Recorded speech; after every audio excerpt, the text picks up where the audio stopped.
Hello everyone, welcome to the study with Mayank. मैं हूं आपका मयंक। हम लोगों की यहां पर क्लास 6 की एनसीईआरटी ज्योग्राफी की सीरीज चल रही है। आज आपका इसी क्रम में अध्याय 6वां है। यहां पर हम लोग पृथ्वी के प्रमुख स्थल रूपों के बारे में पढ़ेंगे। तो चलिए स्टार्ट करते हैं आज का वीडियो। देखते हैं हमें क्या क्या डिस्कस करना है। यहाँ पर पृथ्वी के विभिन्न स्थल रूपों के बारे में बात की गई है। जैसा कि आप सभी लोग जानते हैं, पृथ्वी की जो सतह है इस सभी जगह पर एक समान नहीं है। कहीं कहीं पर पृथ्वी पर ऊंचे ऊंचे पहाड़ हैं, कहीं कहीं पर ऊंची ऊंची चोटियां हैं, कहीं पर छोटी पहाड़ियां हैं, कहीं पर पठार देखने को मिलते हैं, या फिर कहीं कहीं पर आपको गहरे गड्ढे या फिर समतल मैदान भी देखने को मिलते हैं। तो ये सभी जो स्थल रूप आप देख रहे हैं, ये स्थल रूप कैसे बने हैं उनके बारे में बात की गई है कि पृथ्वी के जो स्थल रूप हैं ये दो प्रक्रियाओं के परिणामस्वरूप बनते हैं। इनमें पहली प्रक्रिया है आंतरिक प्रक्रिया या इंटरनल प्रोसेस। तो जैसा कि आप सभी लोग जानते हैं कि पृथ्वी के अंदर जो गति है वो लगातार हो रही है, और इसकी वजह से बहुत से स्थानों पर पृथ्वी की सतह जो है कहीं पर ऊपर उठ जाती है तो कहीं पर ये धंस जाती है। इसके अलावा कुछ बाह्य प्रक्रियाएं भी हैं, ये भी लगातार कार्य कर रही हैं। तो ये बाह्य प्रक्रियाएं भी स्थल के लगातार बनने और टूटने की प्रक्रिया में हिस्सा ले रही हैं। तो पृथ्वी की सतह के टूटकर घिस जाने को अपरदन कहा जाता है, और अपरदन की क्रिया के द्वारा जो सतह नीची हो जाती है वह निक्षेपण की प्रक्रिया के द्वारा फिर से इसका निर्माण हो जाता है। अपरदन में क्या है, अपरदन में पृथ्वी का कोई जो भूभाग है वो घिस जाएगा या टूट जाएगा, और निक्षेपण के जरिए फिर से वहां पर अवसादों वगैरह का निक्षेपण हो जाएगा, तो फिर से उसका निर्माण भी हो जाएगा। और दोनों ही ये प्रक्रियाएं हैं, यानी अपरदन और निक्षेपण की दोनों जो प्रक्रियाएं हैं ये बहते हुए जल के द्वारा, वायु के द्वारा और बर्फ के द्वारा होती हैं। तो यहाँ पर पृथ्वी के कुछ स्थल रूप हैं जिनके बारे में यहाँ डिटेल में बताया गया है। तो सबसे पहले पर्वत की बात करते हैं। देखिए, पर्वत में भी आपने पर्वत, इसके अलावा पहाड़ी का नाम भी सुना होगा। पर्वत तो आप जानते हैं कि पर्वत बहुत ऊंचे होते हैं, जबकि पहाड़ियां जो होती हैं वो पर्वत की तुलना में कम ऊंची होती हैं। तो पहाड़ी वह स्थलीय भाग है जो कि आसपास की भूमि से ऊंची उठी होती है, उसको पहाड़ी कहा जाता है। और 600 मीटर से अधिक ऊंचाई और खड़ी ढाल वाली जो पहाड़ी होती है उसको पर्वत कहा जाता है। पर्वत जो है पृथ्वी की सतह की प्राकृतिक ऊंचाई है। पर्वत का जो शिखर है ये छोटा होता है, ये शिखर यानी ऊपर का जो शिखर होता है छोटा होता है, और आधार ही है, आधार चौड़ा होता जाता है। जैसा कि आप लोग जानते हैं पर्वत जो है बहुत ज्यादा ऊंचाई के होते हैं, और जैसे जैसे वायुमंडल में हम ऊंचाई पर बढ़ते जाते हैं वैसे वैसे तापमान में गिरावट भी आती जाती है। तो गिरावट आने की वजह से क्या होता है, जो पर्वतों के शिखर होते हैं ये हमेशा बर्फ से ढके रहते हैं। तो कुछ पर्वतों पर हमेशा जमी रहने वाली बर्फ की नदियां होती हैं, और इन बर्फ की नदियों को हिमानी कहा जाता है। पर्वतों का जो धरातल है ये खड़ी ढाल वाला होता है। जैसा कि आप देख पा रहे हैं, इसका धरातल खड़ी ढाल वाला होता है। इसी वजह से जो पर्वतीय भूमि होती है वो कृषि के योग्य नहीं होती है, और पर्वतों के एरिया में बहुत कम लोग निवास भी करते हैं, क्योंकि यहाँ पर एकदम सीधी चढ़ाई होती है, पूरा पथरीला मार्ग होता है, और समय समय पर यहाँ पर प्राकृतिक आपदाएं भी आती रहती हैं। तो यहाँ पर जीवन इतना ज़्यादा आसान नहीं होता है, इसलिए पर्वतीय या पहाड़ी इलाके यहाँ पर होते हैं, वहाँ पर बहुत कम लोग निवास करते हैं। कुछ पर्वत समुद्र के भीतर भी हैं। देखिए, धरातल पर पर्वत पाए जाते हैं, इसके अलावा पर्वत जो है समुद्र के भीतर भी पाए जाते हैं। प्रशांत महासागर में स्थित मोनोकी पर्वत यानी कि हवाई द्वीप सागर की सतह के नीचे स्थित है, और इसकी ऊंचाई जो है 10,205 मीटर है, जो कि एवरेस्ट शिखर से भी ऊंचा है। जैसा कि आप लोग जानते हैं एवरेस्ट की ऊंचाई जो है 8,848 मीटर है। तो जो मोनोकी पर्वत है जो कि सागर के नीचे है, तो इसकी ऊंचाई जो है 10,205 मीटर है। पर्वत जो है जल संग्रहगार होते हैं। देखिए, पर्वत के ऊपर जो है बर्फ जमी रहती है, और पर्वत से बहुत सारी हिमानियां निकलती हैं। तो इन हिमानियों से जो गर्मी के सीजन में पानी टपकता है, उस पानी के टपकने की वजह से नदियां निकलती हैं, और वो नदियां जो है हमारे जो भी मैदान है, मैदानों में हमारी खेती के लिए या मानव जीवन के लिए उपयोगी जल उपलब्ध कराती हैं। तो बहुत सी नदियों का स्रोत पर्वतों में स्थित हिम नदियों में होता है या हिमानियों में होता है। पर्वतों के जल का उपयोग सिंचाई में या फिर पन बिजली के उत्पादन में भी किया जाता है। इसके अलावा पर्वतों में हमें नदी घाटियां, यानी पर्वतों से नदियां निकलती हैं, उनसे घाटियां जो बनती हैं, नदी घाटियां देखने को मिलती हैं। इसके अलावा कुछ पर्वत जो नीचे हो जाते हैं, निचले हो जाते हैं, वहां पर लोग वेदिका बनाकर खेती भी कर सकते हैं। जैसा कि आप यहाँ पर देख पा रहे हैं, यहाँ पर वेदिका बनाकर यहाँ पर वेदिका खेती की जा रही है। तो नदी घाटियां और यहाँ की जो वेदिकाएं हैं कृषि के लिए उपयुक्त होती हैं। तो वेदिकाओं में जो है आपकी रोपण कृषि की जाती है, यानी चाय के बागान है, आपके कॉफी के बागान है, ये सब बागान यहाँ पे लगाए जाते हैं, इनकी खेती की जाती है। इसके अलावा यहाँ पर पर्वत जो है विभिन्न प्रकार की जो वनस्पतियां हैं, जड़ी बूटियां हैं, इनके भी अच्छे खासे स्रोत होते हैं। पर्वतों में भी बहुत सारे जीव जंतु पाए जाते हैं, यानी यहाँ पर भी आपको देखने को मिलेगा कि बहुत ज्यादा जो जैव विविधता है वो यहाँ पर आपको देखने को मिलती है। अब देखिए, यहाँ पर पर्वतीय श्रृंखलाओं के बारे में बताया गया है। कई बार क्या होता है, कई बार केवल एक ही पहाड़ी की श्रृंखला होती है, और कई बार क्या है, कई बार पहाड़ी की एक से ज्यादा समानांतर श्रृंखलाएं पाई जाती हैं। तो बहुत से पर्वतीय तंत्रों में आपको देखने को मिलेगा कि समानांतर श्रृंखलाओं का एक क्रम होता है जो कि सैकड़ों किलोमीटर में फैला होता है, जैसे कि हिमालय है, आल्पस है, एंडीज है। तो ये तीनों श्रृंखलाएं जो हैं ये क्रम से एशिया, यूरोप और दक्षिण अमेरिका की पर्वत श्रृंखलाएं हैं। जैसे हिमालय की बात करें तो हिमालय में आपको 4 पर्वत श्रृंखलाएं देखने को मिलेंगी।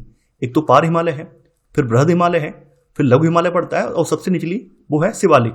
तो 4 पर्वत श्रृंखलाओं का आपको क्रम यहाँ पर समानांतर में देखने को मिलेगा। पर्वत जो है 3 प्रकार के होते हैं। यहाँ पे सबसे पहला प्रकार है वलित पर्वत।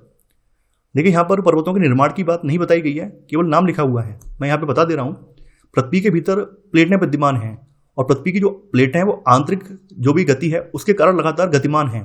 तो जब पृथ्वी की जो एक प्लेट किसी दूसरी प्लेट से टकराती है तो टकराने के फलस्वरूप उस प्लेट के टकराने से जो वहाँ पर जो भी अवसाद होते हैं उनमें वलन पड़ जाता है।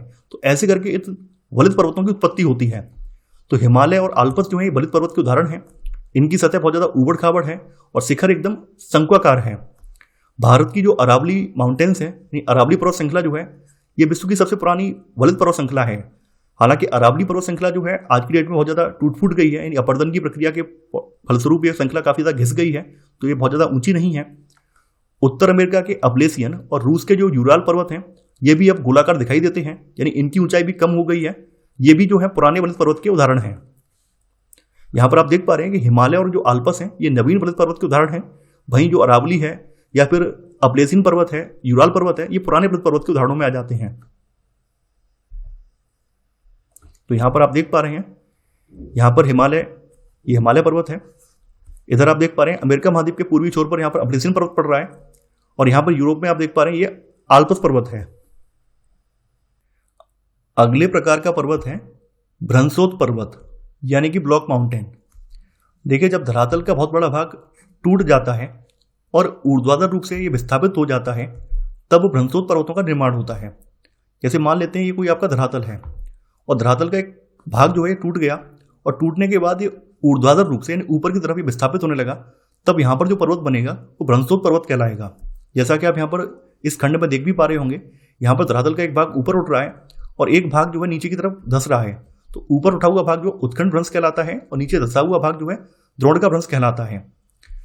यूरोप की जो राइन घाटी है और जो वाजियस पर्वत है इस तरह के पर्वत तंत्र के उदाहरण हैं। तीसरे प्रकार का पर्वत आ जाता है, ये है ज्वालामुखी पर्वत, यानी वॉल्केनिक माउंटेन्स। तो जैसा कि नाम से स्पष्ट हो रहा है कि ये पर्वत जो हैं ज्वालामुखी क्रियाओं के परिणाम स्वरूप बनते हैं। तो अफ्रीका का माउंट किलिमंजारो और जापान का फ्यूजियामा ये इसी तरह के पर्वतों के उदाहरण हैं। अब आपका है पठार यानी प्लेटू। देखिए पठार जो है उठी हुई सपाट भूमि होती है, यानी कि आसपास के क्षेत्र से उठा हुआ सपाट भूमि वाला क्षेत्र जो है पठार कहलाता है। जैसा कि आप यहाँ पर इमेज में देख पा रहे हैं, ये पठार वाला रीजन दिखाया गया है जो कि आसपास की भूमि से उठा हुआ क्षेत्र है। तो ये आसपास के क्षेत्रों से अधिक उठा हुआ होता है। इसका जो ऊपरी भाग है ये मेज के समान सपाट होता है। देखिए पठार और पर्वत में अंतर इतना है, जैसे पठार तो क्या है ऊपर की ओर शंक्वाकार होता जाता है, ऊपर की ओर इसकी जो शिखर है पतला होता जाता है और आधार चौड़ा होता है, जबकि पठार का ऐसा नहीं है। पठार की जो भूमि होती है आसपास के क्षेत्र से ऊंची होती है। बस फर्क इतना है कि इसका जो ऊपरी वाला भाग जो होता है वो एकदम टेबल के समान सपाट होता है।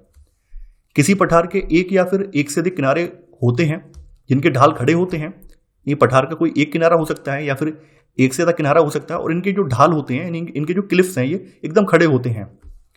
पठारों की अगर ऊंचाई की बात करें तो इनकी ऊंचाई प्राय कुछ 100 मीटर से लेकर कई हजार मीटर तक हो सकती है। जैसे तिब्बत का पठार जो है ये विश्व का सबसे ऊंचा पठार है। इसकी ऊंचाई का जो माध्य है ये समुद्र तल से 4000 से लेकर 6000 मीटर के बीच में है। पर्वतों की तरह पठार भी नए या पुराने हो सकते हैं। भारत में जो दक्कन का पठार है ये भारत के सबसे पुराने पठारों में से एक है।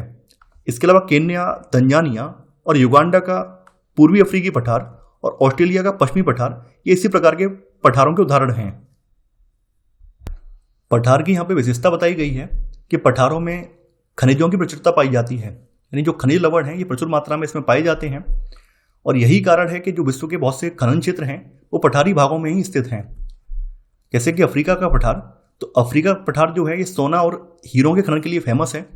भारत में जो छोटा नागपुर का पठार है ये लोहा, कोयला और मैग्नीज के बहुत बड़े भंडार इसमें पाए जाते हैं। इसके अलावा जो लावा पठार है, देखिए लावा पठार का मतलब होता है कि जो ज्वालामुखी का लावा है उसके प्रभाव से जो पठार बनता है उसको लावा पठार कहा जाता है। तो भारत में जो दक्कन का पठार है ये वास्तव में एक लावा पठार है। तो लावा पठार वाला जो रीजन होता है वो काली मिट्टी की इसमें प्रचुरता होती है और काली मिट्टी बहुत ज़्यादा उपजाऊ होती है और खेती के लिए काफ़ी ज़्यादा अच्छी मानी जाती है। भारत में काली मिट्टी वाले रीजन में कपास की खेती सबसे ज़्यादा मात्रा में की जाती है। इसके अलावा पठारी क्षेत्रों में बहुत से जलप्रपात भी हो सकते हैं, क्योंकि यहाँ पर बहुत सारी नदियाँ जो है ऊंचाई से गिरती हैं, तो ऊंचाई से गिरने पर ये जलप्रपात बनाती हैं। भारत में छोटा नागपुर पठार पर स्वर्णरेखा नदी पर पड़ता है हुंड्रू जलप्रपात। इसके अलावा कर्नाटक में जोग जलप्रपात जो कि शरावती नदी पर पड़ता है, ये इस प्रकार के जलप्रपातों के उदाहरण हैं। जोग जलप्रपात को गेरुसोप्पे जलप्रपात या फिर जोगड़ागुंडी जलप्रपात के नाम से भी जाना जाता है। देखिए काफी इंपॉर्टेंट है और कई बार ये पूछा जाता है। इसके अलावा आपको ये भी पता होना चाहिए कि ये जलप्रपात कौन सी नदी पर है, तो नदी भी आपको पता होनी चाहिए। अब यहां पर मैदान के बारे में बात की गई है। जैसा कि आप इमेज में देख पा रहे हैं, मैदान समतल भूमि के बहुत बड़े भाग को मैदान कहते हैं और ये सामान्यतः माध्य समुद्री तल से 200 मीटर से अधिक ऊंचे नहीं होते हैं। कुछ मैदान काफी ज्यादा समतल होते हैं, कुछ मैदान जो है उर्मिल का मतलब हल्का सा स्लोप वगैरह देखने को मिलेगा मैदान में, या फिर कुछ मैदान जो है तरंगित हो सकते हैं। तरंगित का मतलब इस तरह से उठे हुए, हल्के हल्के उठे हुए, तो तरंगित भी हो सकते हैं। अधिकांश मैदानों का निर्माण नदियों या फिर उनकी सहायक नदियों के द्वारा हुआ है। नदियां जो हैं पर्वतों के ढालों से निकलती हैं और पर्वतों के ढालों से निकलने पर ये अपने साथ बड़े बड़े पदार्थों का अपरदन भी करती हैं। इन अपरदित पदार्थों को ये अपने साथ प्रवाहित कर ले जाती हैं और आगे चलकर इन अपरदित पदार्थों को निक्षेपण कर देती हैं। ये नदियां अपने साथ ढोए जाने वाले पदार्थों में पत्थर, बालू, सिल्ट आदि को अपने साथ अपरदित करके लाती हैं और आगे चल के इनका घाटियों में निक्षेपण कर देती हैं और इन निक्षेपों से फिर मैदान का निर्माण होता है। देखिए मैदान जो है ये बहुत ज़्यादा उपजाऊ होते हैं, क्योंकि नदियां जो हैं अपने साथ जो अवसादों का परिवहन करके आती हैं, बाद में निक्षेपित कर देती हैं। उनके निक्षेपण से मैदान काफ़ी ज़्यादा उपजाऊ बनते हैं, यानी इन मैदानों में सबसे ज़्यादा खेती की जाती है और यही कारण है कि ये मैदान जो हैं सबसे अधिक जनसंख्या वाले भाग होते हैं। एशिया में अगर बात करें तो एशिया में स्थित भारत और गंगा और ब्रह्मपुत्र का मैदान, चीन में यांगसे नदी का मैदान इसके प्रमुख उदाहरण हैं। भारत में जो गंगा और ब्रह्मपुत्र का मैदान है, इस सबसे ज़्यादा सघन बसा हुआ मैदान है। जैसा कि आप लोग जानते हैं, मैदानी इलाकों में घर बनाना आसान होता है, परिवहन के साधन भी आसानी से स्थापित कर लिए जाते हैं। इसके अलावा जो भी जरूरी उपलब्ध संसाधन है वो भी आसानी से मिल जाते हैं। इसी कारण पृथ्वी के अन्य स्थल रूपों की तुलना में मैदानी क्षेत्र जो है सबसे ज्यादा सघन बसे हुए होते हैं। तो ये था हमारा आज का वीडियो। आई होप आपको आज का वीडियो पसंद आएगा। आप लोग इस वीडियो को लाइक और शेयर करना बिल्कुल मत भूलिए। इसके अलावा आप लोगों से मैं फिर से गुजारिश कर रहा हूं कि आप लोग जो है वीडियो के साथ साथ जो इसके अभ्यास प्रश्नों वाला वीडियो है वो भी अवश्य देख लिया कीजिए। देखिए अंत में मैं वीडियो के यहाँ पर उसका थंबनेल दे देता हूँ अभ्यास प्रश्नों वाले का, तो आप उस थंबनेल के जरिए उस वीडियो पर जा सकते हैं और अभ्यास प्रश्नों को लगाकर अपने ज्ञान को परख सकते हैं कि आपने यहाँ पर कितना सीखा है। इसके अलावा अब आपको कोई नोट्स बनाने की आवश्यकता नहीं है। आप नोट्स को डायरेक्ट हमारे टेलीग्राम चैनल से परचेज कर सकते हैं। तो अब आप लोग नोट्स मत बनाइए, और जो भी आप नोट्स परचेज करेंगे वो लेने का एक फ़ायदा ये भी है कि आपको नोट्स के साथ साथ जो टेस्ट सीरीज है वो भी साथ में मिल जाती है। तो आशा करता हूँ कि आपको ये बातें समझ में आई होंगी। तो आज के लिए बस इतना ही। Thanks for watching. जय हिंद।